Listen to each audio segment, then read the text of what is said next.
Good morning. How do you reconcile a reality where armed insurgents are launching targeted, lethal strikes with a report of a British tourist safely buying fresh seafood in a local market in that exact same city? We're often taught to look at global events as, a clean, linear narrative, but today we are looking at the massive, fascinating contradictions of the African security landscape. Good morning. It's a very complex picture today. It certainly is. Now, this deep dive is brought to you by our sponsor, ProAid AI, and is generated by Stylo News, the AI-powered news application. Stylo News Intel Update, Africa Situation Report, 13 August 2026. Right, and just to give a brief overview of the architecture behind today's briefing, it is important to note that Stylo News is the consumer application of Stylo Intel Ops. Which is the enterprise version, correct? Yeah, exactly. It is a software platform designed specifically for enterprise operations, utilized across government, military, and corporate sectors. This means you, our listener, are getting unique access to a true military-grade intelligence tool. I mean, it actively tracks over 250 sources across more than 20 languages to support global decision makers. That is a remarkable scope. The mission for this deep dive is to calmly and objectively analyze the strategic situation, conflict zones, and flashpoints across North, West, East, and Central Africa. We will be evaluating key decision makers, analyzing social media sentiment, and identifying the most likely events for you to watch for in the near term. We begin our geographic analysis in Central Africa, which currently serves as the most active center of gravity for regional security. This establishes the baseline for the current threat landscape. Yes, starting with Central Africa, the Democratic Republic of Congo, or DRC, remains highly unstable. The primary transnational threat operating in this specific theater is the Allied Democratic Forces, or ADF, and they are officially associated with the Islamic State Central Africa province. So this is not just a localized militia, They maintain a highly lethal capability. Recent reporting confirms an attack by this group that killed 13 civilians. 13 civilians. Yes, demonstrating an ongoing capacity to bypass state security entirely and target vulnerable populations. I want to break this down because throwing around acronyms can often obscure what is actually happening on the ground. Beyond the ADF, the sources detail a complex network of proxy dynamics involving insurgent forces like the M23 and the FDLR. What is the actual mechanism driving this? I mean, how do these groups function within the broader region? Well, think of it as a shadow conflict. Instead of two nations officially declaring war, state actors sometimes support or at least tolerate rebel groups across their borders to project power or secure resources. So they use them as proxies. Yes, exactly. The M23 and FDLR are essentially the engines of a proxy conflict involving the DRC, Rwanda, and Burundi. In Burundi, for example, you have the Red Tabara insurgents maintaining a significant operational presence. Which means the borders are incredibly porous. Uganda and Rwanda are assessed as internally stable. Their governments have firm regime control, but they are highly exposed to the spillover. Rwanda faces immense regional friction over allegations tied to the eastern DRC, while Uganda's western frontier remains, vulnerable to ADF infiltration. Yeah, that internal stability is a crucial distinction to make. State functions in capitals like Kigali or Kampala are completely secure, but the borderlands require constant military vigilance. Okay, let's unpack this, because the intelligence introduces a massive complication to the security picture. We have a severe Ebola surge in the eastern DRC. The reporting highlights the isolation of roughly 200 riverboat passengers, and unpaid frontline health workers are actively threatening strikes. Right, which is... This feels like a complex, multivariable equation where a public health crisis actively degrades the security apparatus. How exactly does an Ebola outbreak physically alter the threat level for foreign personnel or military units? It's a logistical nightmare for a security force. When you have an Ebola surge, movement is immediately restricted. You have to establish quarantine zones, medical checkpoints, and suddenly your military supply lines are blocked. Because everyone is locked down. Exactly. Troops are diverted from counterinsurgency operations to act as makeshift healthcare enforcers. And furthermore, if health workers strike because they are unpaid, you get local unrest and angry crowds. Insurgent groups use that chaos as cover. Which isolates the populations even further. It creates a compound crisis, yes. The threat to U.S. forces and embassies in capital cities remains moderate because those areas are largely insulated. However, the risk in the eastern DRC elevates to moderate to high. The environment becomes highly permissive for opportunistic violence. I mean, if a unit takes fire or requires evacuation, The standard operating procedure is completely bottlenecked by medical quarantine protocols. You see that same opportunistic theme playing out as we look eastward. Instability from Central Africa is interfacing with shifting military alliances and evolving militant tactics in East Africa. Let's look at al-Shabaab in Somalia. The data shows they are employing a hybrid strategy. Yeah, they are operating on two entirely different tactical spectrums. In rural areas like the Hiran region and the Lower Shabelle, they function somewhat like a traditional insurgent army. They fight for physical territorial control, contesting terrain and exploiting any vacuum left by government forces. But in the capital, Mogadishu, the strategy shifts. They aren't trying to hold the mayor's office. They are operating more like a mafia syndicate. They rely on urban coercion, vast extortion networks targeting local businesses, and targeted bombings. They don't need to physically occupy the city if they are successfully taxing its economy and intimidating its governance. That's spot on. And the military landscape meant to counter this is also undergoing a profound shift right now. Ethiopia has officially completed the withdrawal of its military base in Somalia after 12 years. 12 years. Yeah. This was driven by sovereignty disputes and funding challenges for the peacekeeping missions. The Somali government actively asserted its sovereignty by taking control of these strategic bases. I am looking at this vacuum, and immediately the geopolitical board shifts. On August 7th, Saudi Arabia, Turkey, and Pakistan signed a joint defense pact in Jeddah, pledging collective security amid these regional tensions. I want to understand the underlying logic here. Why are those three specific nations interjecting themselves into the East African security architecture? It is entirely about the Red Sea and the Gulf of Aden. This region controls a massive percentage of global maritime trade and energy shipments. Saudi Arabia, Turkey, and Pakistan all have significant naval and economic interests tied to those shipping lanes. It's about protecting their own economies. Precisely. By pledging collective security, they are creating a new operational coordination mechanism to ensure that the instability in the Horn of Africa does not bleed into those critical maritime choke points. Hold on, I want to push back on this picture of total volatility. You just outlined a landscape of insurgent mafias and international military pacts. But I'm looking at a highly specific data point from the Stylo brief. A British tourist recently took an escorted tour of Mogadishu's fish market, historic sites, and local businesses. Yes, I saw that. Tourism is slowly increasing, driven in part by diaspora visitors. If the threat warnings are so severe, how is international tourism physically functioning in that exact same city? It functions through compartmentalization. This security apparatus in Mogadishu utilizes highly fortified green zones, specialized security firms, and heavily armored escorts. The existence of tourism does not negate the presence of targeted bombings. Rather, it highlights the remarkable resilience of the local economy and the people. That resilience is incredibly clear in the social media sentiment analysis. The Stylo tool tracked conversations on X, formerly Twitter, and the data is completely split. The hashtag al-Shabaab dominates with negative security alarms, people demanding better counterterrorism.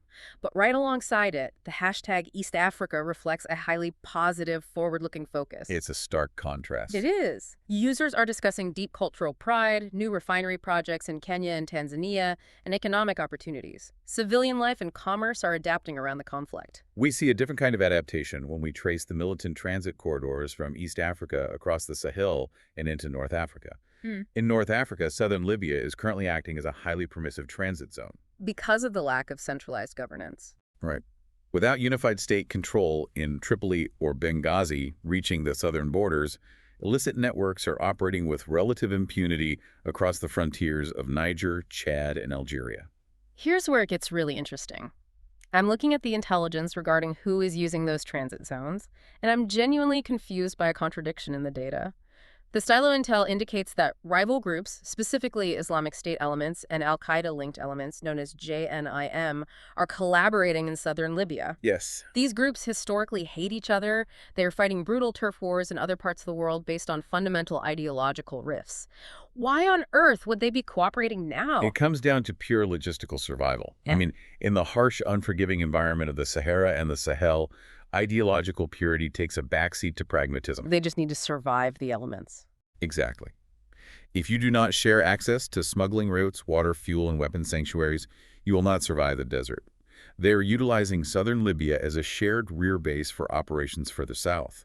Supply chain efficiency is, at least temporarily, overriding their doctrinal disputes. That same ruthless pragmatism is mirroring itself in West Africa. The Kinji Forest in western Nigeria has emerged as a new strategic hub. The reporting details how Boko Haram factions, al-Qaeda affiliates, and purely criminal networks armed bandits are tactically coexisting in this forest. It's a very concerning development. They are pooling their local knowledge and logistical networks to facilitate mass kidnappings, smuggling, and armed operations. This extends the security crisis far beyond traditional strongholds like Borno State. And this tactical merging of terrorism and banditry places immense structural pressure on West African governments. Nigeria, for instance, is currently grappling with widespread violence from armed Fulani ethnic militias who are accused of systematic attacks across multiple geopolitical zones. So the military is spread thin. Incredibly thin. The state security apparatus is attempting to counter both transnational terrorists and domestic ethnic militias simultaneously. The pressure on decision makers is escalating. The public is urging figures like the Sultan of Sokoto and the Emir of Kano to intervene. Now, these aren't elected officials. They are traditional and spiritual leaders. Right, but their influence is massive. The government is realizing they need to leverage that deep cultural influence to curb the militia violence and initiate community reconciliation because a purely military response is proving insufficient. We observe similar governance friction in Mali. A year after a high-profile coup attempt and the arrest of several military officers, the judicial processes remain completely stalled. Just frozen. Yes. This lack of legal resolution highlights the internal fragility of the transitional government. It also deepens the diplomatic strain with France following the French military withdrawal, underscoring the deep fractures currently paralyzing the ECOWAS regional bloc, the economic community of West African states. To ensure our intelligence estimate remains entirely objective, we have to pivot. A region cannot be solely defined by its conflict zones. We must examine the objective facts regarding regional resilience, democratic processes, and economic development. The data on democratic processes is significant. On August 13th, Zambia held its general elections. And this electoral process is being actively monitored by a massive deployment of 93 observers from the African Union and COMESA, the Common Market for Eastern and Southern Africa. That's a substantial oversight body. It is. This mission is led by the former Prime Minister of Ethiopia, Hailemariam Desalegn Bush. It represents a robust African-led oversight mechanism for democratic transitions. On a systemic level, the Stylo data highlights a major international push across the Sahel to promote girls' education. This is frequently misunderstood as merely a social program, but international aid organizations view it as a strategic, evidence-based tool for conflict prevention. What is the actual mechanism there? Well, it is an economic mechanism at its core. When you keep girls in the education system, you statistically delay marriage rates, lower birth rates, and dramatically increase local economic output. That makes sense. A community with a higher baseline GDP and educated leadership is exponentially more resilient against insurgent recruitment. Poverty and disenfranchisement are the primary recruiting tools for militant groups. Education basically dismantles that pipeline. We also have 3 highly specific non-security updates from the Stylo intelligence that illustrate the broader momentum of the continent. First, Tanzanian scientists working at Lake Natron have successfully tracked entirely new migratory patterns of the lesser flamingo across East Africa using GPS technology. It is a major breakthrough for regional ecological conservation. Second, we are tracking a major industrial pivot.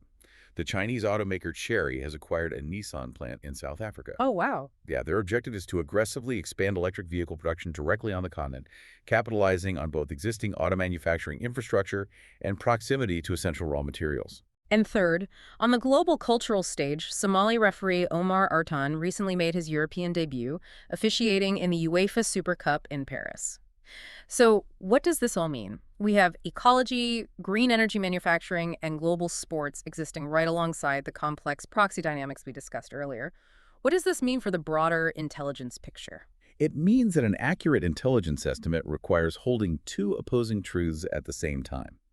You have populations navigating legitimate, severe security anxieties regarding groups like the ADF or Al-Shabaab. Concurrently, Those same populations are engaging in cutting-edge environmental conservation, building electric vehicle markets, and participating on the global cultural stage. The duality of it is striking. It really is. The sheer resilience of the civilian and economic sectors is just as structurally significant to the continent's future as the movements of armed groups. And that concludes the formal intelligence briefing portion of our deep dive today. Whew, I have to say, it feels incredibly good to drop the stiff 1960s anchor persona and just talk to you, our listener, as a fellow curious learner. I will gladly step out from behind the news desk myself. Analyzing that volume of data while maintaining absolute neutrality is rigorous work. It really is. And honestly, that is exactly why the Stylo News tool is so mind-blowing. We want to give you a transparent look at how this brief actually came together. Stylo News is available as a mobile and computer app that you can download right now. It allows you to customize your own personal, intelligence-style briefs, just like the one we walked through today. Yeah, the underlying engine is what really sets it apart. It aggregates data in real time from hundreds of traditional news sources, as well as social media platforms like X. It uses a combination of vector search and ARG AI. Wait, for those of us who aren't software engineers, what does R actually mean in practice? So RARG stands for Retrieval Augmented Generation. Imagine you ask an AI a complex question about, say, the Zambian elections. Yeah. Instead of the AI just guessing an answer based on its general memory, which can lead to, hallucinations or made-up facts, it acts like a librarian. Okay, I like that analogy. It physically retrieves specific, verified articles and data points, reads them in milliseconds, and generates a structured answer based solely on those reliable sources. Right. So instead of just handing you a list of blue links to click through, it actually understands the context, maps out the geography, and reads the sentiment of the social media posts. I mean, it takes all of that chaotic noise and structures it into a clear, cited, and actionable briefing. Yeah, exactly. It is giving you the same analytical processing power that a government intelligence analyst would use to brief a head of state. Exactly. Knowledge is most valuable when it is understood and applied. A tool like this encourages critical thinking by providing multiple perspectives and clear, verifiable sourcing.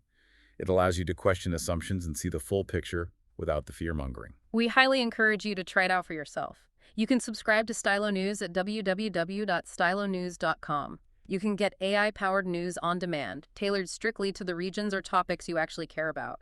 Check out the executive tier, or simply start with a free trial to see the engine in action. It has been an absolute pleasure guiding you through this material today. Thank you so much for listening and diving deep with us. We would love to hear from you.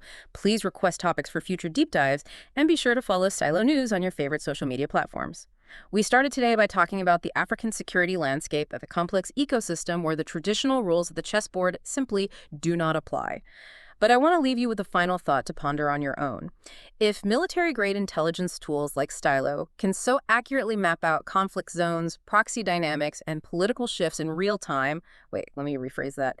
If these tools can do all of this right now, what happens to the future of global diplomacy when everyday citizens have the exact same predictive power in their pockets as heads of state?